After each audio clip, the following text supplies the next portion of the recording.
Thank you, Mr. Speaker. Thousands of my constituents have been illegally fired by Elon Musk and by Donald Trump. One of them was with me last night, Dr. Lauren McGee, who is an NIH pediatric cancer specialist who is heading up a team looking into osteosarcoma, bone cancer for children. She got fired on February 14th because she was a probationary employee. Probationary not because she'd done anything wrong, but because she'd been promoted into the new job. And she was with me last night, and she had to sit here and listen along with me, and I'd spent the day with her, to Donald Trump saying one of their top priorities is to fight childhood cancer, and she got sacked on that Valentine's Day massacre. Now they want to censure the gentleman from Texas.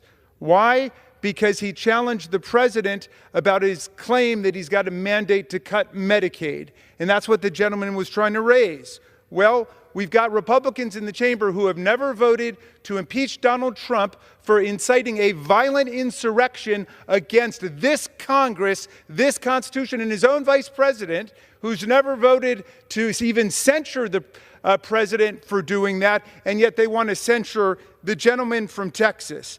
Last night, Donald Trump, President Trump, called a U.S. Senator from Massachusetts Pocahontas, using an ethnic slur to go after her. So I assume that you really want to proceed to censure the gentleman from Texas for talking about no mandate to cut Medicaid, then certainly we're going to have to move to censure the president for using a racial and ethnic slur against a sitting United States senator. But I would prefer to stand by the tradition of free speech and even the tradition of heckling.